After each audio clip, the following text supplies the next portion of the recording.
Welcome back to another technical deep dive here in the debug zone. Today we're tackling a big question and breaking it down with insights from other users. Hopefully this clears up some misconceptions and helps you get the answer you need. So buckle up, stay a little curious, and let's jump right in.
And that's a wrap.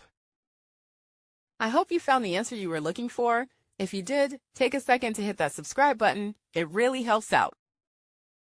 And let me know in the comments which solution worked best for you.